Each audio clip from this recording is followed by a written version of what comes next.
Bar association के चुनावी दंगल में क्या बोले प्रत्याशी। प्रिय दर्शकों, इसके पहले न्यूज इंडिया 24 धनबाद जिला बार एसोसिएशन के चुनाव को लेकर वोटर्स की राय दिखाई थी। अब देखिए कैसे ये प्रत्याशी एक दूसरे के खिलाफ ताल ठोक रहे हैं। चाहे अध्यक्ष हो या सचिव, कोषाध्यक्ष हो या उपाध्यक्ष या गवर्निंग काउंसिल की सदस्यता को ही लेकर क्यों ना हो, कोई भी अपने को किसी से कम नहीं समझता है। यही नहीं, जिनसे उनकी नहीं बनती उनसे भी मिलकर वोट के लिए गुहार लगाते देखे जा सकते हैं। सचमुच जरूरत क्या ना इंसान से करवा दी। देखिए क्या कह रहे हैं ये अधिवक्तागण। तो अजय किशोर नारायण जी भी हमारे साथ हैं, जो महासचिव के पद पर अपनी उम्मीदवारी का दावा ठोक चुके हैं।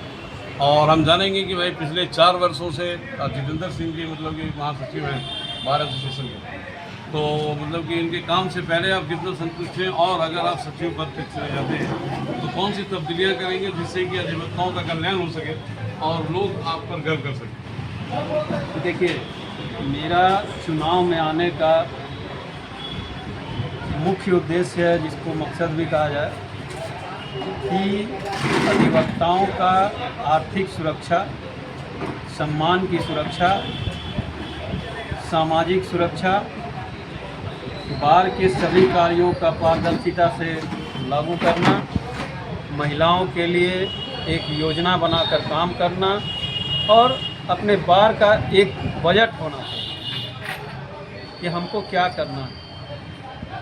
सबसे पहला मैंने विगत 2 वर्षों से देखा है कि जब किसी अधिवक्ता भाई का दुर्घटना होता है या वो बीमार पड़ जाते हैं, उस समय सबसे ज़्यादा उन्हें आर्थिक परेशानी आती है। उस समय हम लोगों ने काफ़ी सारे अधिवक्ता भाई के लिए कलेक्शन किया, काफ़ी सारा 4 लाख 5 लाख जैसा हम लोगों ने कलेक्शन किया, चाहे वो नवीन बाबू का हो या रब्बानी साहब का हो। हमने तो यहाँ तक किया पीटीएम बस्ता का हो, हमने तो मुंशी के पुत्र के लिए भी यहाँ कलेक्शन किया। और अभी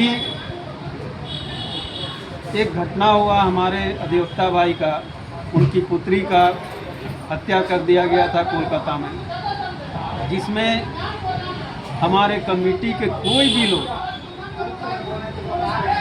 पूर्ण रूप से सामने नहीं आए। मैंने उस मामला को सामने लाया, कलकत्ता गया। मैं विगत 6 महीने से वहाँ पे जा रहा हूँ और उनका सहयोग कर रहा हूँ। आज हम लोग उस केस में सफलता के कगार पे। मुख्य उद्देश्य मेरा है कि जब भी किसी अधिवक्ता भाई को बीमारी में या दुर्घटना में मुसीबत आए, आर्थिक कमी आए, उसको मजबूत करना, उसको सुरक्षित करना है किसी भी तरह। तो हमने अपना घोषणा पत्र में भी दिया है कि किसी भी बीमारी में एट ए टाइम हम लोग 25,000 रुपया देंगे और कम से कम 5 लाख रुपया विषम परिस्थितियों में देंगे। ये राशि हम लोग बढ़ा भी सकते हैं। मुख्य उद्देश्य मेरा यही है। जब भी किसी अधिवक्ता भाई के साथ कुछ होता है, उस समय मेरा दिल तड़पने लगता है कि क्या करें उसके लिए, कितना कहाँ से लाएं। यही वजह है मेरा बार के चुनाव में आने का मुख्य उद्देश्य मेरा यही। लोगों का कल्याण करना है, और कोई भी संगठन या यूनियन बनता ही इसीलिए है ताकि लोगों का मतलब संगठन में जितने भी सदस्य हैं उन पर अगर किसी प्रकार की कोई मुसीबत आती है तो पूरा का पूरा संगठन एकजुट होकर के उसके लिए लड़े। जैसा कि उन्होंने कहा कि कलकत्ता में किसी अधिवक्ता के साथ कुछ अप्रिय घटना घटी थी, अधिवक्ता की पुत्री के साथ अप्रिय घटना घटी थी, घटना नहीं हत्या हो गई थी। और तो उसमें मतलब धनबाद बार एसोसिएशन ने किसी प्रकार का कोई संज्ञान नहीं लिया कि कहीं ना कहीं उनके लिए बैकफुट पर उनको ढकेलता है। और अगर इन्होंने ऐसा कुछ किया है और जीत भी हासिल की है, न्याय भी दिलाया है अगर, तो ये इन्हें फ्रंट लाइन पर लाके खड़ा कर देता है।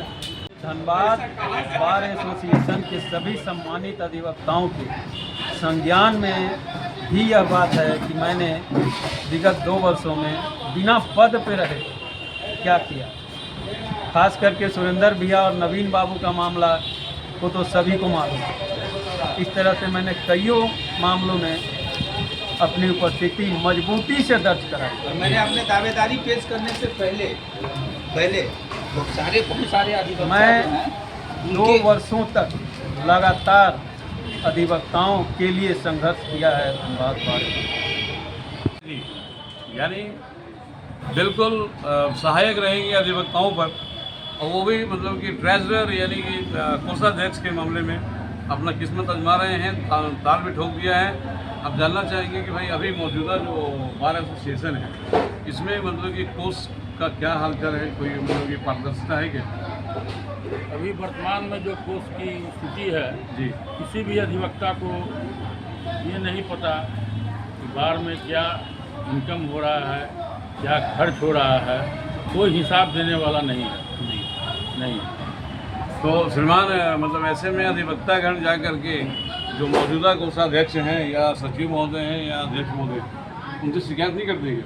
उनसे काफ़ी बार जो है बहुत अधिवक्ता लोग ने मांग किया था, लेकिन वो लोग जो है तो किसी भी प्रकार का कोई हिसाब किताब आज तक न तो जीबी मीटिंग में रखा, न तो किसी भी अधिवक्ता को व्यक्तिगत रूप से बताया, न तो उसको सूचना पत्र में प्रदर्शित किया। किसी को कोई भी हिसाब किताब की जानकारी किसी भी अधिवक्ता को नहीं है। उसने बिल्डिंग बने, सामान खरीदा गया, लेकिन कोई हिसाब किताब उसका नहीं है। यदि मान लीजिए कि कोषाध्यक्ष के पद पर अगर आपको चुन लिया जाता है, हमारी अग्रिम शुभकामना भी आपके साथ है, तो क्या मतलब कि तब्दीलियाँ करेंगे और किस प्रकार से पारदर्शिता लाएंगे? अगर मैं कोषाध्यक्ष के पद पर अपनी जीत दर्ज कराया जी तो सबसे पहले मैं कोष का दुरुपयोग नहीं हो उसको बंद कर दूँगा। किसी के कहने पर चाहे वो महासचिव हों या अध्यक्ष हों, उनके मौखिक आदेश का पालन नहीं किया जाएगा। जो भी होगा कमेटी जो बनेगी उसमें जो चीज़ की रिक्वायरमेंट होगा उसके हिसाब से कोष का वितरण किया जाएगा। दूसरी बात कि मैं कोशिश करूंगा कि हर एक 3 महीने पर जो भी खर्च है आय व्यय का उसे सूचना पत्र पर प्रदर्शित करूंगा। साथ ही साथ जो सोशल मीडिया है, ग्रुप है जो हम लोगों का, उस पर भी उसको प्रदर्शित करूंगा ताकि पारदर्शिता बनी रहे कि कितना बार में प्रति माह इनकम हुआ, कितना आय हुआ, कितना व्यय हुआ, हर एक अधिवक्ता को इसकी जानकारी होनी चाहिए। चलिए, बहुत बहुत धन्यवाद। और यही पारदर्शिता चाहिए, क्योंकि अधिवक्तागण जो डबल ग्रेजुएशन करके आते हैं और इतना पढ़ाई करके आते हैं, बेवकूफ़ नहीं होते हैं, और हर चीज़ उनके दिमाग में चल रहा होता है। धनबाद से पंकज सिन्हा की रिपोर्ट।